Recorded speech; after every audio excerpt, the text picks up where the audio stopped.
Welcome to Men and Women Talk, the Mars-Venus show, with your host, Kinte and Rashim. This program hosts a weekly panel of men and women who discuss topics such as dating, the workplace, family, spirituality, cheating, and of course, sex. Monday nights at 6 p.m. Pacific, 9 p.m. Eastern, the show is simulcast audio and video on the website indieradio.org, which allows listeners all over the world to gather together to tackle challenging relationship issues. And now, here are your hosts of the Mars-Venus show, Rashim and Kinte. Hello and welcome to an all-new episode of Men and Women Talk, the Mars-Venus show. I am one of your hosts, Kinte, all the way live from Los Angeles, California.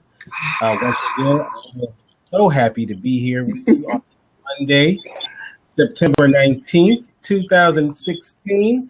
We're a little late, but you know what? We are here. And I am here with the second episode of my wonderful, beautiful, talented co-host, only Rashim. How you doing, Rashim? Hey, everybody. How y'all doing or whatever? Yeah. Hello.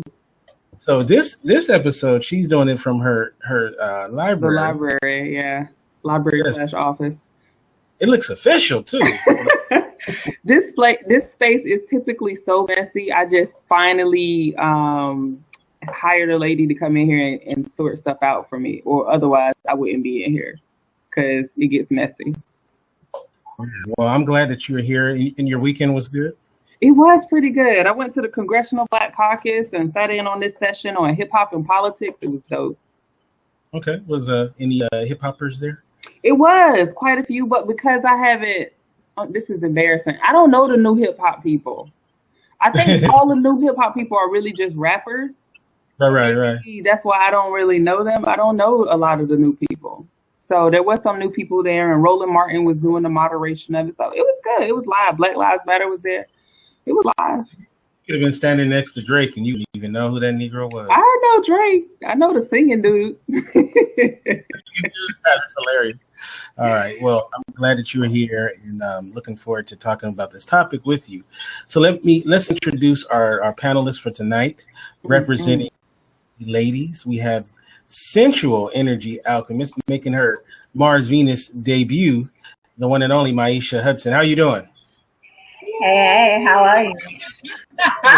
I'm good. I'm excited to see how this is all going to turn out. I think it's going to be very good. But for those who may not know what a sensual energy alchemist is, please tell us. A sensual energy alchemist is someone who understands the energy of men and women. She knows how to help them take that energy, transform it into ecstasy, so that they can create lives and relationships they want to make love to. Oh, that's what's up. I like it. I like it already. Right? Ecstasy is not a bad idea. Not at all. So also, too, you provide services like you're like a coach, right? I am. I'm not currently advertising, so if anyone wants to catch me, they're just going to have to find me on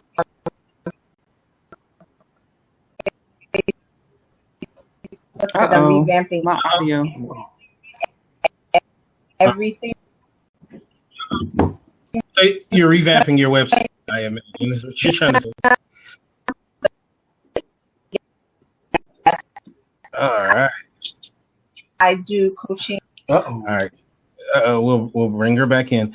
Representing the fellas today, we got Roger Currie, who's this. I believe this is your third or fourth time on the show, and he made sure he said, I want you to say when you introduce me that I was a part of the highest rated episode of Mars V. So that's what's I'm trying. I recognize by far. So the guy they love to hate. That's messed up. Welcome to the show, Alan. Thank you. Appreciate you having me again. And yes, this is my fourth time. And on one of those three previous appearances, I didn't know actually until today, until you told me, Kinte. I thought it was just a most listened to episode for season 2. But it turns out, listeners, that I was part of the most listened to episode in Mars and Venus history. That's right. He brings. That's what he brings. That's for sure. Or the listeners, now the viewers. So thank you. I appreciate that. Now, to give a little bit of background to yourself, tell the audience about what it is that you do and the different programs that you have as well. Yeah, I'm a men's dating coach. I work with guys all over the world. I fly to different cities. If anybody saw the movie Hitch with Will Smith, I'm pretty much a real life Hitch. And I also work with female clients and couples. I am what's known as, and this is I think the episode that had the most listeners, I am a professional dominant sir. And for those scratching their heads saying, what is that? That's basically the male equivalent to a woman being a dominatrix. And basically, women pay me to dominate them. And I also help a lot of women overcome their inhibitions, such as a lot of my female clients who come to me are women who feel like they're too prudish, or their boyfriend, fiance, or husband has told them that they're too prudish. And so I get them into some intensive erotic training sessions, and I bring out the kinkiness in them, because it's in there. It just needs to be brought out. Yeah, I do it. So you the man to call to drag it on out. Interesting that blows a lot of people's minds.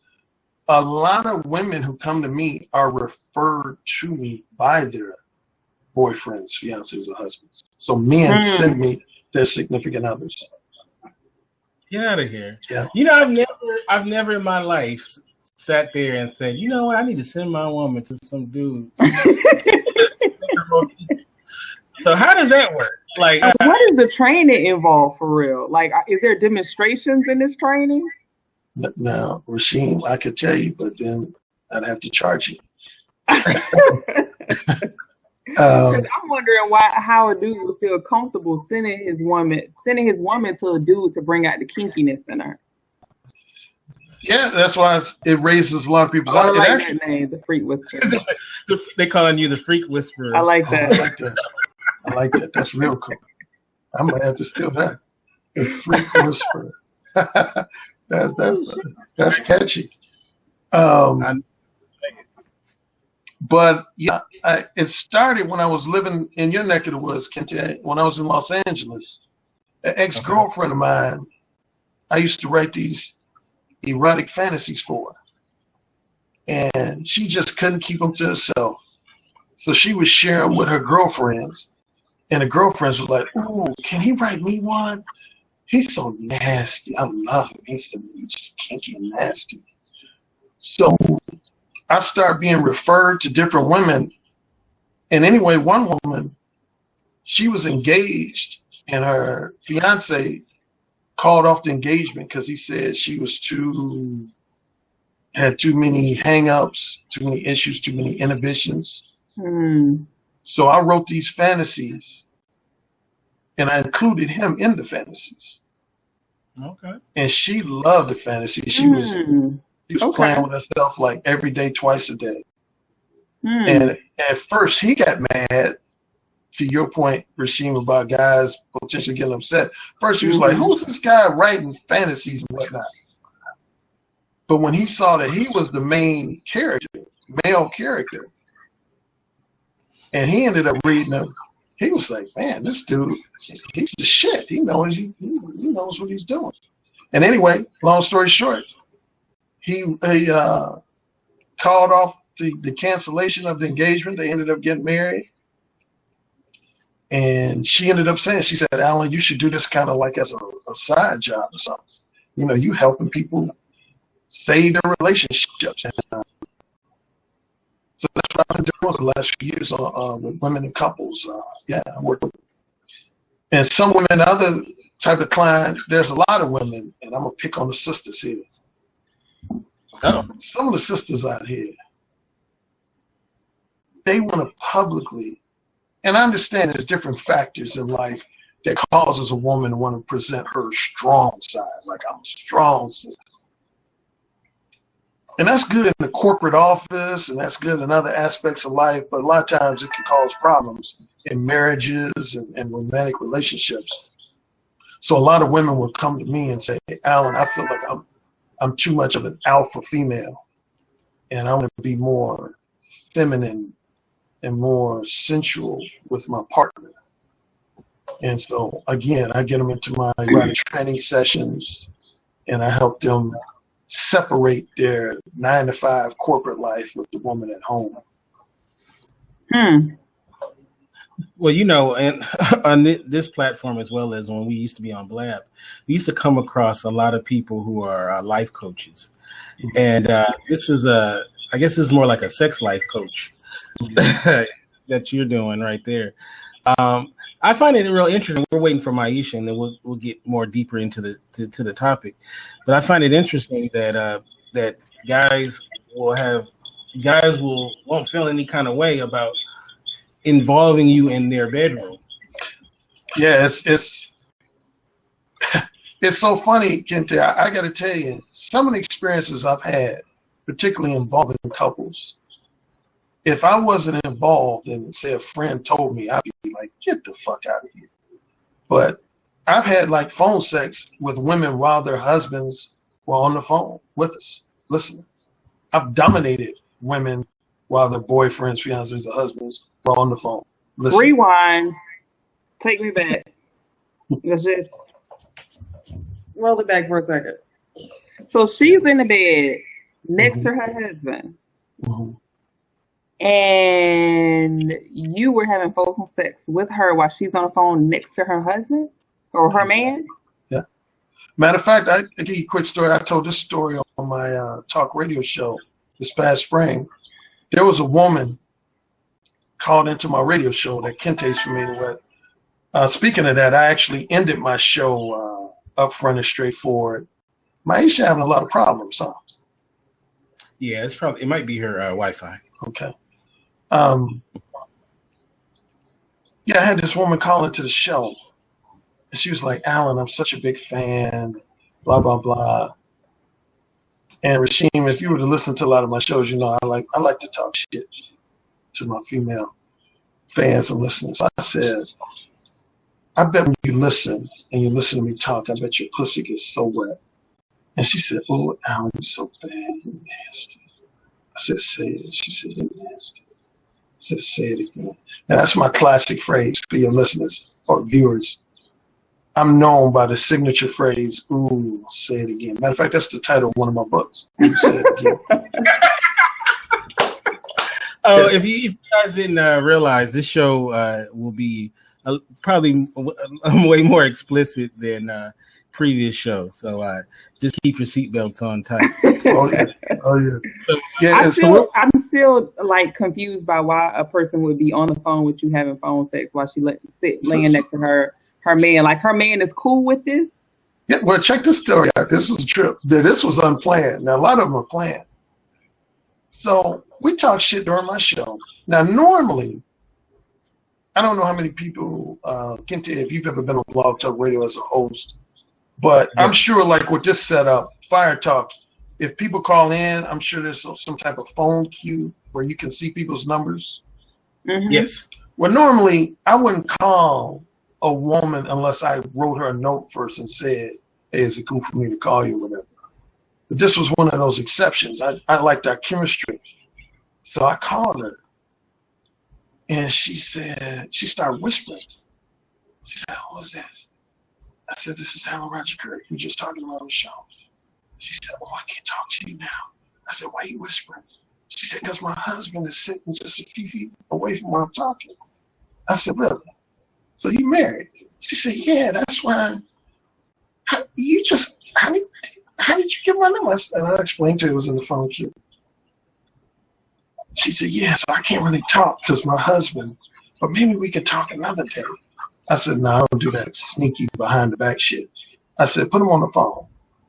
She was like, what? Are you serious? I said, put him on the phone. She said, are you fucking around? I said, put him on the phone. So she said, honey, somebody wants to talk to you. And I could hear him like, who is it? And she said, Roger Currie. And he started chuckling. So he got the phone. I said, what's up, brother? He said, what's happening? I said, I think you know who this is. He said, yeah, this is the whole radio host that my wife loves to listen to. I said, oh, I think you know it goes a step further than that, don't you? And he started chuckling.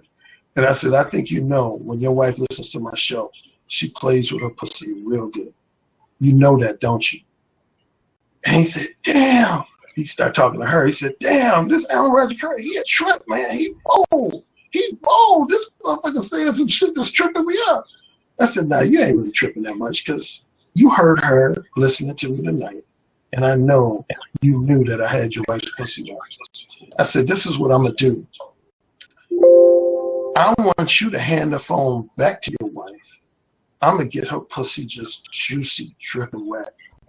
And I want you to start fucking the shit out of her after I get her pussy dripping wet.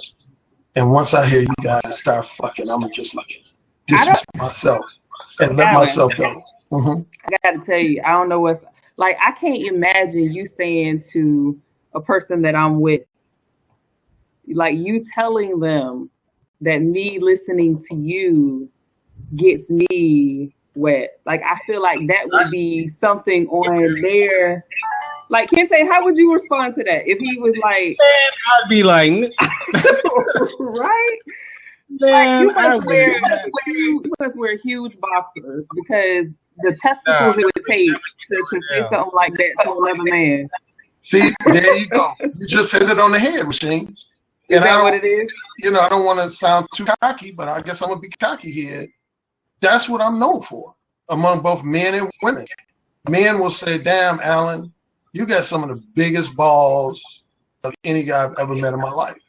Women who I've interacted with over the years, they'll always say, Alan, when it comes to just big ass. Matter of fact, the initial title of my show before I changed it to Upfront and Straightforward used to be called Balls Out Talk with Mode 1.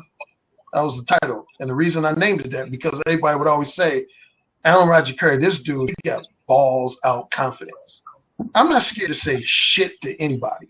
And my attitude is, if you're not feeling what I'm saying, then I will respect that. Like, for example, let's go back to this guy. If he would have said, hey, I honestly, I really don't want you talking to my wife. I wouldn't have argued with him or debate. I mean, that's his wife. I would have said, okay, I respect that. You're my husband. But I have this saying with my clients and myself, go as far as you can go until they say no. I'm always challenge people's boundaries. I'm going to see as far as I can take it until somebody absolutely says, okay, you've gone too far. Okay. And see, that's the thing. That's the thing. I'm going to let the guys know who are listening or watching. With women, that's one of the top 3 factors that gets women's pussy wet. You can't be a basic, conventional type motherfucker and get a woman's pussy, at least in the first conversation. Now, if you've been dating, let me say 6 months, 9 months, yeah. But what I'm known for, kind of where my legendary status came from, I'm known for meeting women at, say, 10 o'clock at a party, and by 10:30, that woman was sucking my dick.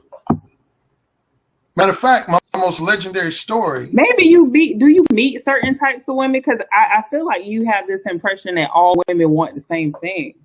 The way you I know what. All women have a kinky side. All of them do. All of them have what now? All women have a kinky side. Oh, it's just of course, a matter right. of which no, I won't deny that. It's just a matter of which man they choose to reveal that side to. Okay. So I'm sorry, we're working on trying to get Maisha back in. So I think we'll just go forward and hopefully she'll be able to join us. We're going to get to that, to what you were talking about. But I want to first start, the topic of the show is auditory seduction, seducing someone verbally. And I think you bring up an interesting point. I remember when you were on our show last time, you caused quite a stir because you said that when you go to a bar Mm-hmm. and your approach with women when you first meet them, and I want you to kind of give us your, what you do. You remember that? Actually, What you said? You were talking about Sex about Magic not show or the All Men show? no. Yeah, no, it was the one about the sorry about that. I was trying to see if that was her. No, you were talking about when you're at the bar and you talk to a woman for the first time, you tell her exactly what's on your mind, and you don't mess around with that. So talk about that. Well, that's simply what I call the Mode 1 approach. My first book is called Mode 1, Let Women Know What You're Really Thinking. Well, first of all, before I continue, if you see my eyes moving around a lot, Kente, I got to tell you, this is tripping me out because I know you two are Fire Talk veterans. This is actually, believe it or not, my first time using Fire Talk. Oh, we popping your Fire Talk cherry. You are. I lost my Fire Talk virginity. And it's having that for the old school people, it's having that Brady Bunch effect on me when they was all in the boxes and looking at, and it's just tripping me out. Right. So, but yeah, Mode 1 is the main thing I'm known for. And to give you the gist of it, in my book, I basically say that there's 4 verbal communication styles that a man can exhibit with women. I'll start with Mode 1 and go to Mode 4. Mode 1 would be when I'll use myself. If I was to approach a woman and within the first 2-3 minutes of the conversation, I let that woman know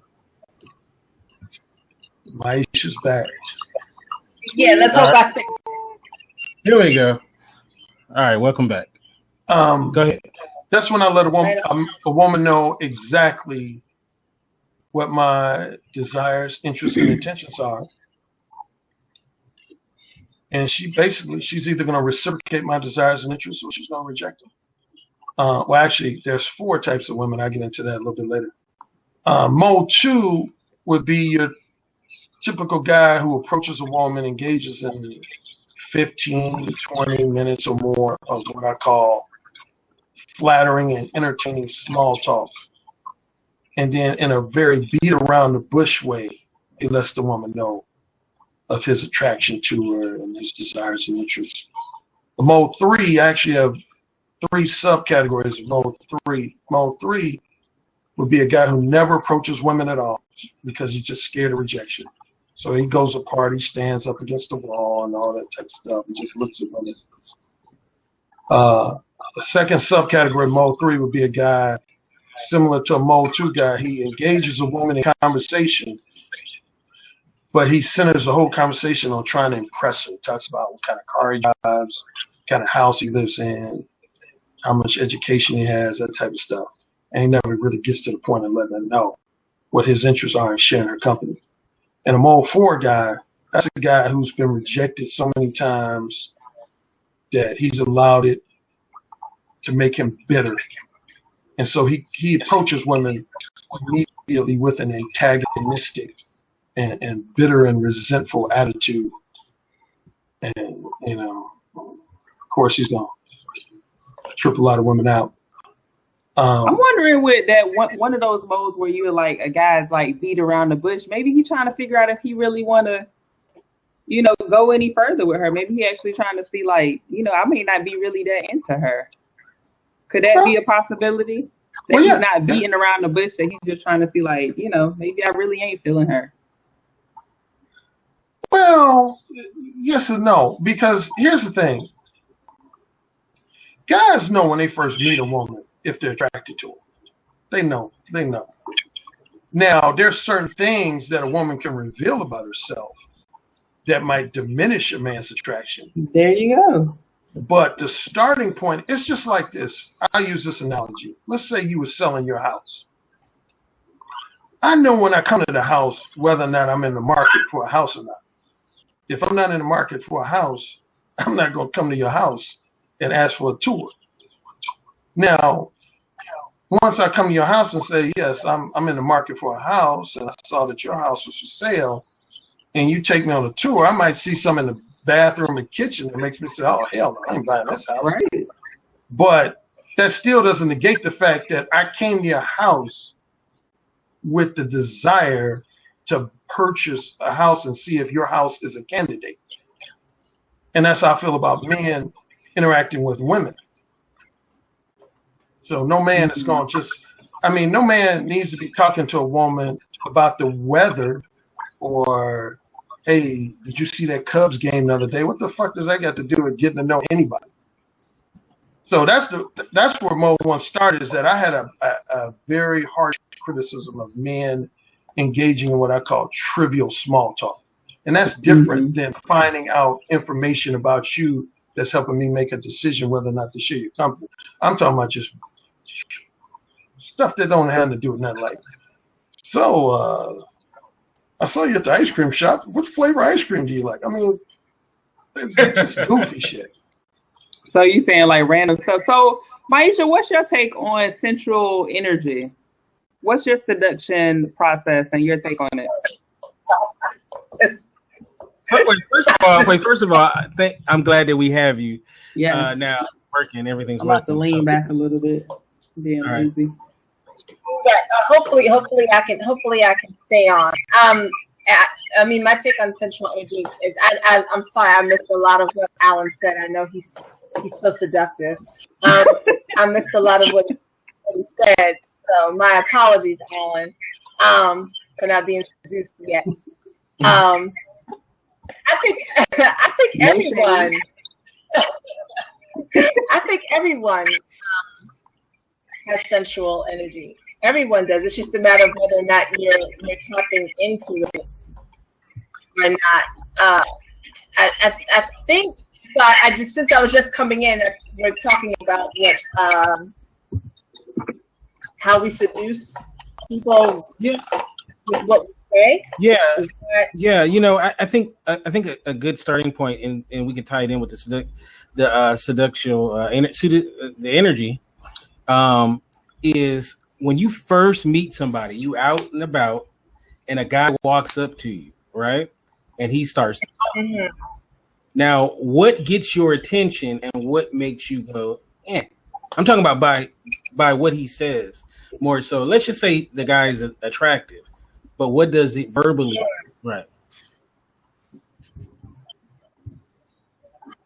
It has to be something. It has to be something different. A lot of men lead with, and this is just women in general, but a lot of men lead with, how attractive a woman is. She's heard that already. She's heard that several times. That day or wherever they happen to be at. So he's not saying anything new, basically, and it needs to be something that's different. There's no phrase that I can give that's gonna say if this is what a man says, he's gonna catch my attention. And because it's not just what he says, it's his whole demeanor, it's his whole attitude, it's his whole swag, it's the way he approaches. It's not just what comes out of his mouth. It's his energy. It's the energy that he's giving off. Okay, so in Alan's case, he likes to go straight for it and say exactly what he wants. No beating around the bush. No, how's the weather? Did you see the Cubs game? So does the direct approach? Right. What about the direct approach like that? Well, direct to what? No, I'm saying he sees you and he tells you. He says he's straight up front, like I want you. Like that's what he's saying.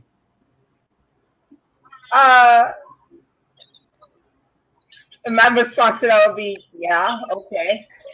And what? Okay. And what? Mm-hmm.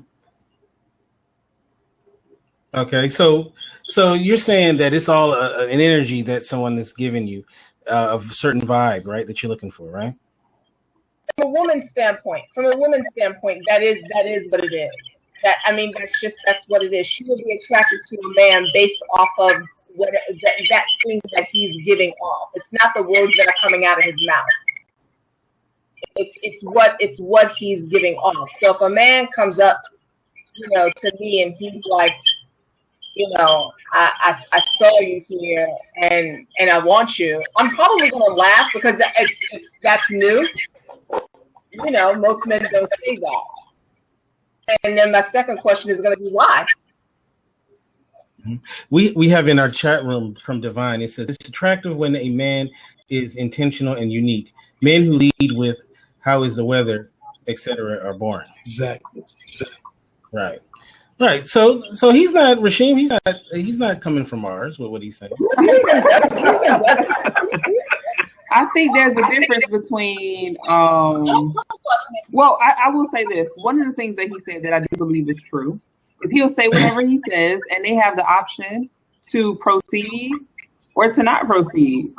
And I think that there's an assumption that a person comes, like if I'm just coming for sex and you say sex, then we are on the same page.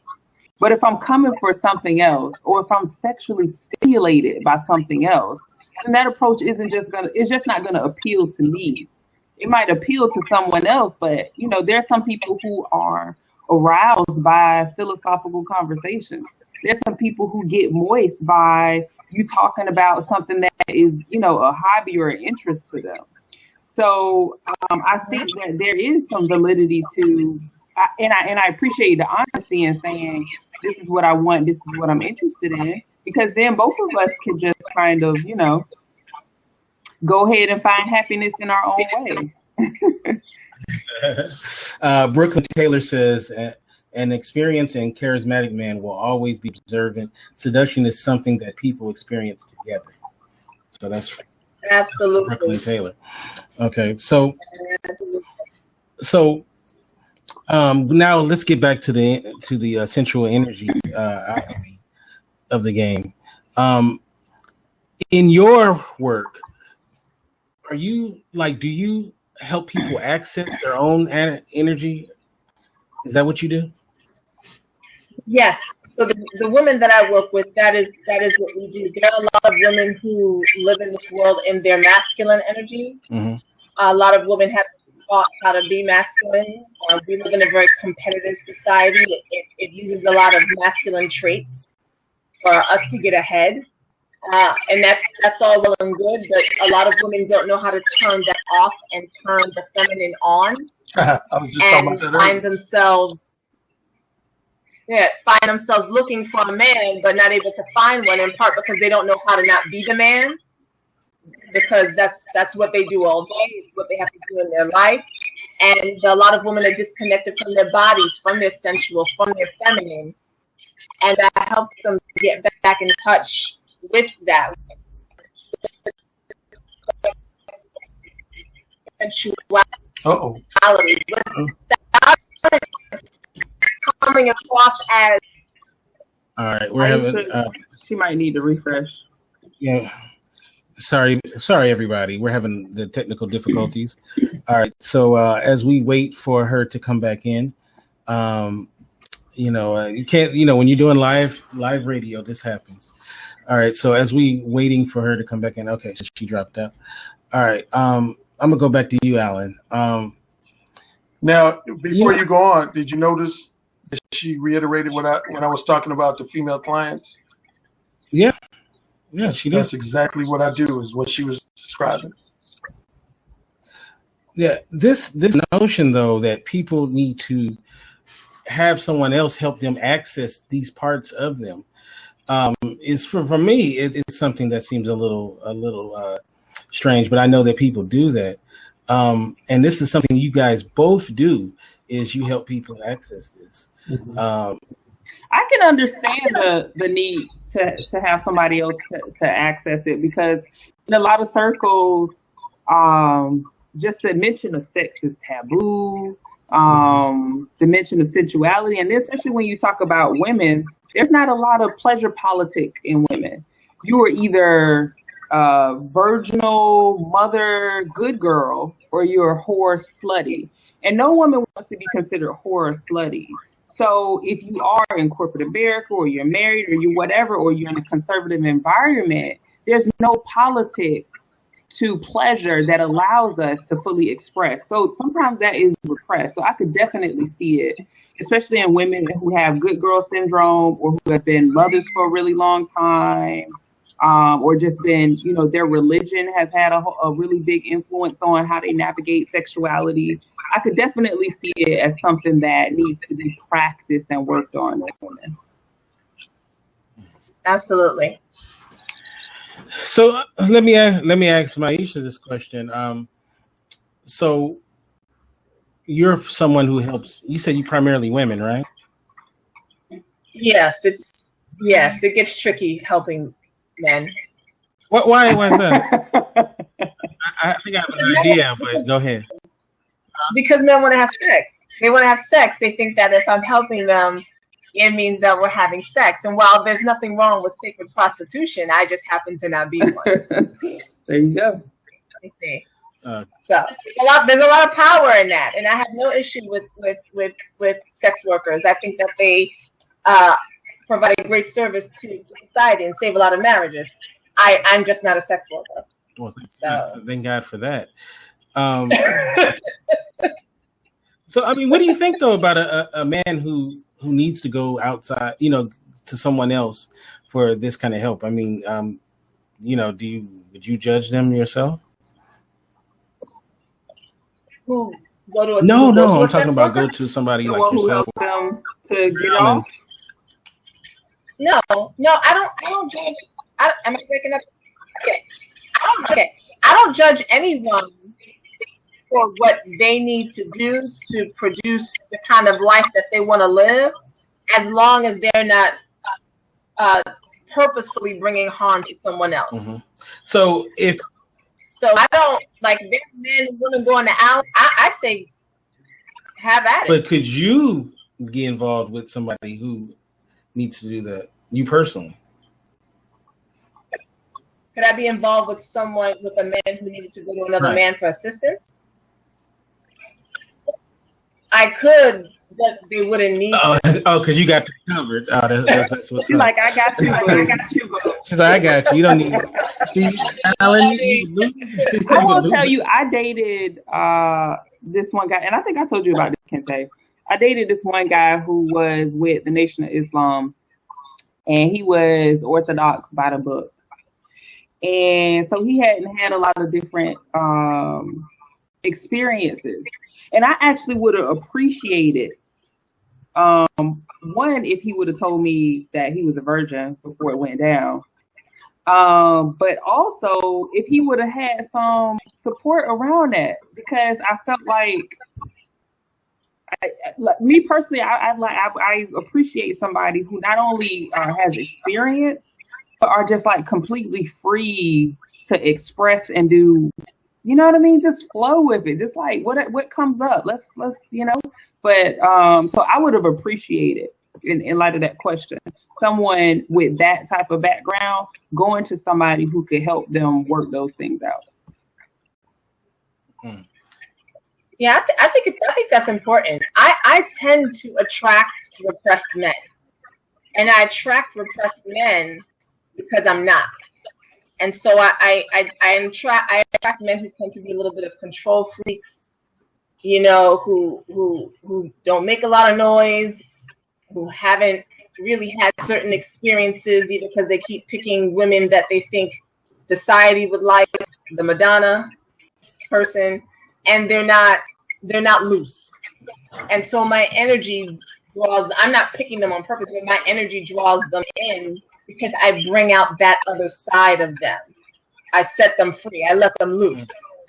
So that's why I was saying, for me, you know, I wouldn't need to send my man to Alan, but the men that I see can certainly, if they weren't with me, yes, they probably benefit from what he has to teach them, I'm sure. Well, you know, sometimes some guys, they'll marry the Madonna and then have the whore as a side piece. And I think that deals a lot with some shame they feel.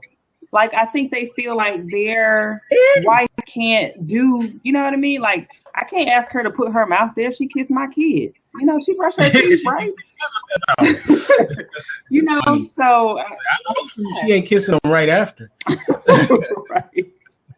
All right, so so Alan, you actually have a show that's based around erotic conversation, and I want you to kind of tell the audience a little bit what goes on in the show and what made you want to do that. Well, there's a few things that contributed to me starting that show. It's a spinoff of my main show, Upfront and Straightforward. There's a woman named Alexis K. Tyler. Ring any bells with you, Kente? She's based out of Atlanta. Let me look her up. No. Okay, she was kind of a mini internet celebrity at one time. She promotes something called Vagina Power. Oh, somebody put in the chat room. I hear myself. Oh, okay. Yeah, I've seen her before. Anyway, she used to have a show on Blog Talk Radio, and she would invite me to guest co-host. And at the time, my show, Upfront and Straightforward, I would be very tame on my show. I would be very PG-13. But I would get on Alexa's show and I would just cut up. I would get real nasty, mainly because of Alexa's provocative questions she would ask me. And so one time she contacted me. She said, "Alan, you driving these women crazy." And I thought she meant like I was irritating them and agitating them, which I can do that too. But I said, what you talking about? And she said, no, I mean, they're like, we love Alan. He's just so fucking nasty. He just don't give a fuck. He'll say anything. So she kind of complimented me and criticized me. She said, Alan, you're not being your real self on your show. You acting all like Mr. Rogers and shit. Disney Channel type on your show. But then you come on my show and you like a fucking verbal porn star and shit. She said, you need to show that side on your own show. So that was, you could say, contributing factor number one. And then similar, there was this woman who worked in public relations. And she was trying to recruit me as a client. And I have these female friends that love to send me porno clips. They call me the Roger Ebert porn. They know if I give it a thumbs up, that means it must be good. Because I actually criticize 90% of porn. I think most porn in today's society is crap. So anyway, we were on the phone and she was talking about her whole public relations thing. And this female acquaintance had sent me this clip that was actually pretty hot. So she said, Mr. Currie, I can tell you're distracted. Do I need to let you go? I said, well, I'm watching this hot porno clip and got my dick hard. And I'm actually tempted to stroke it. And she said, wow, this is my first time talking to you and you just come out with you crazy stroke your dick? I said, ain't no shame in my game. I said, matter of fact, I should send this to you. And I'm sure you'll want to play with your pussy. And she did the normal theatrical like a lot of women do. Oh my God, I can't believe you're talking this way to me, blah, blah, blah, blah, blah. And once she calmed down, she said, okay, send it to me. So I sent it to her. Sure enough, we basically ended up having phone sex. And she was so amazed by the fact. See, it's funny when you have a certain part of your personality or behavior that you look at as normal, but other people look at as basically abnormal, for lack of a better word. Like I was talking to this woman I went to college with, and she said that we were talking, and she said, Alan, you know the thing that cracked me up about you in college? You talk about fucking the way most people talk about grocery shopping. You just come out and just start talking about fucking. Like I said, because it's normal. I don't look at fucking as this taboo subject. Anyway, going back to this woman, she did something interesting. She decided to put me through what I call an audition process. She said, so you're like this with a lot of women. You just segue from a normal conversation into a very sexually explicit conversation. I said, yeah, I feel like it. She said, this is what I'm going to do. I'm going to have 4 of my girlfriends call you and ask you questions about your book. And I'm going to be on the phone, but I don't want you to let them know that you know that I'm on the phone. And I want to see you segue like you did with me with them. Do you think you get them to talk about fucking? And I actually underestimated myself. I said, if you have 4 of your girlfriends call me, I guarantee you that 2 of those 4 women will be playing with their pussy at the end of the conversation. She said, okay. Alan, tell me this. Okay, go ahead. Finish your story. I'm going to let you finish your story. She had 5 women call me. And all 5, I had them playing with themselves by the end of the conversation. Now, some took longer than others. I think the quickest was within the first 20 to 25 minutes. I think the longest was somewhere between an hour and a half to 2 hours. But yeah, all of them. So all that to say that she said, Alan, you have a talent. You need to start a show where you interview women, and at some point in the interview, you just start segueing and getting them to play with themselves. And then I thought about what Alexis had told me. And then that's when I started my show, The Erotic Conversationalist. And what I do is I have female guests on my show. I've had a eclectic mix. My first guest was a woman who was the first African-American director in the porn industry. Her name is Diana DeVoe. We had a great Are you familiar with it? Okay, yeah. Yeah, we had a great conversation. I had Layla Oldham. She's a model actress. Was on Zane's when she had that Cinemax show. I can't remember the title. Zane's Sex Chronicles. Alan, how does this play out in your relationships? In terms of you having all these phone sex conversations, talking to women about playing with their pussy, how does this play out in your own personal relationships? Like your women, your girlfriend, they just like, oh, that's just what he does. You know, he just have phone sex with chicks. It's all good. Like, how does that work? Oh, of course. Some women have been more immediately receptive to it than others. I've had some that have, but the thing about me and my reputation, I don't bullshit any women. I don't do the lying. I don't do the sneaky behind the back.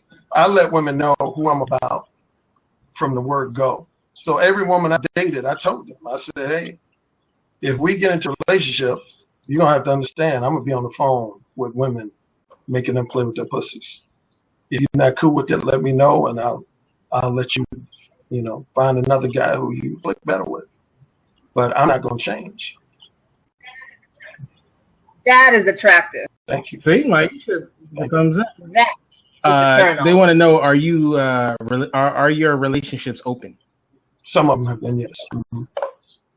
Oh, okay. Yeah, I've been into polyamory big time.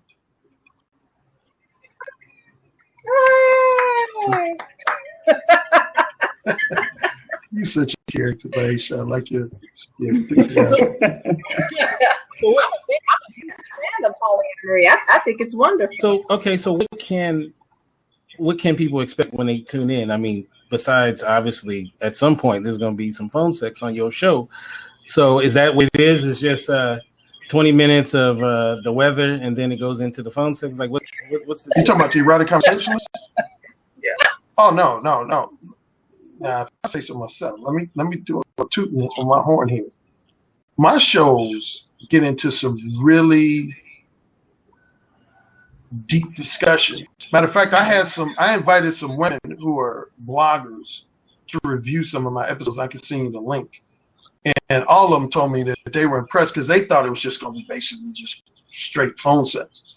But like when I interviewed this young lady named Brandy Davis, we had some hot phone sex, but we had a lot of good discussions. Matter of fact, a lot of my discussions, more than a few, had the theme that Rasheen was talking about. I deal with, society from the man's perspective has a major Madonna whore complex problem. A lot of guys, they want to marry and only date the women who they feel are prudish, strictly monogamy oriented, good girl types. Like I've had close fraternity brothers of mine and close other friends of mine that will say to me, they'll say, Alan, man, I can't be freaky with my wife. I'm like, why not? They're like, she my wife, man. That's the mother of my children, man. I don't want to pull her hair and slap her ass. That's my wife, man. I need a woman on the side who I can be like super freaky with. Damon Wayans, matter of fact, used to have a comedy bit about that, where I remember because he was performing in Chicago once, and he said, "Man, my wife is always trying to get me to do kinky, freaky shit with her, and I'll be game at first, and then I'll start having these visions of us walking in the park, holding hands, and playing with our kids." And I'm like, that's the mother of my children. Matter of fact, what other quick thing? Did any of you see this movie called Analyze This with Robert De Niro and Billy Crystal? Yeah, a long time ago. Yeah. Well, you might remember the scene where, for your listeners and viewers not familiar with this movie, De Niro is this like mafia guy, and he recruits Billy Crystal to be his personal shrink, personal therapist. And so Billy Crystal says, well, if I'm going to be your therapist, I want to get to know you better. So we'll start by you giving me kind of a recent itinerary of some of your daily activities, and I'll give you feedback. And De Niro says, okay. So he starts naming different activities, and he says, yeah, so I go over to my mistress' house, and she gives me a blowjob. And Billy Crystal's like, wait a minute. Why wouldn't you have your wife give you a blowjob? And De Niro gives him this look like he's ready to beat the shit out of him. He's like, if you ever disrespect my wife like that, I will kill you right here on the spot. And even though that was a comedic deal, that reaction was represented in Madonna Horror Complex. So on my show, one of the questions I typically ask my guests is, you growing up, how did it make you feel that society put this pressure on you to always present yourself as the proverbial good girl, and you didn't feel like you had the same freedom to express your sensuality that men are typically given? Because most men are given a green light, whereas women are not. But the thing I impress upon my female clients is that you have to reach a point, and I stole this phrase from a legendary porn star named Nina Hartley. She's like the Meryl Streep of porn. And I interviewed her on my show. She made this phrase I love. She said, she was talking about her career. And she said, a lot of people think I got in porn because I was a drug addict or an alcoholic, or my father sexually abused me. She said, I'm a college-educated woman. I was a registered nurse. She said, I just like to fuck, and I like for people to watch me fuck. And she said, I said, well, did your family have criticism? She said, sure they did. But she said, here's the thing, Alan. I own my sexuality. I don't let society dictate my sexuality to me. I don't let my mother, father dictate my sexuality to me. I don't let my brothers and sisters dictate my sexuality to me. I own my sexuality. And that's what I tell my clients when I work with them. I say, you have to own your sexuality. Fuck, excuse me for being so emphatic with this, but fuck what other people think. All these other things that you're going to say, excuse me for that. I know, right? That wasn't true. You know, Rasheed's like, you've been talking about playing with the pussy all night, and now you're going to say, right. Excuse me. Excuse me, though. I know, I'm a trip at times. But yeah. So, Maisha, though, when you're dealing with these ladies who may feel repressed and whatever, like, what is it like? I mean, what's a starting point that you go to get them to see that they can be more open with their sexuality, which is what they want to do ultimately? Oh, did we lose Maisha? I swear. No, she's moving. Say something, okay. Maisha. Oh, maybe we did lose her. Wait. Oh, there she goes. In the back? There we go. All right, now you're good. You're okay. Good. It's because you called on me. First, everything that Alan just said. Can y'all hear me? Yeah, we can hear you. Yes. Okay. Everything that Alan just said is like 200%. It's 200% right there. My starting point with women is I have them masturbate. I like that. Okay. I like that. That's where we start because they need to own their sexuality and they need to understand that pleasure is okay. I've come across someone who's never even looked at their vaginas, ever. And I'm just like, That's when you get that hand Why? mirror. so that's right. That's right. I need them. And some women, we just have to start there. Literally, I know women who don't look at themselves naked. So if you can't see you naked, there's no way you can let your guard down to enjoy sex with anybody else. That's just not possible. You're having sex with the lights off and the sheets on, and that's not sex. I don't know what that is, but no. So they've got to be able to look at themselves naked. They've got to be able to masturbate. Not with a dildo, not with something battery operated. I want them using their own bare hands on their flesh. I want them playing. I did a series of videos, 30 Days of Self-Pleasure. One of the assignments was you had to pleasure your body for 30 minutes. Oh, wow. 30 minutes. I wanted women caressing, feeling. Don't just go for the clitoris. I wanted them to feel their whole entire body, because they have to get back in touch with that sensuality, with their sexuality, and know that it is okay to have those feelings. It is okay to want sex, to want to be sexual, that's normal and part of being a human being. So I literally, I'll start there. Look at yourself naked and masturbate. That's where most women, surprisingly, have to start. We can't even get to other stuff. I'll have women do things like don't wear any underwear, or wear a thong, or don't wear a bra, or I give them flirting exercises to do when they go out.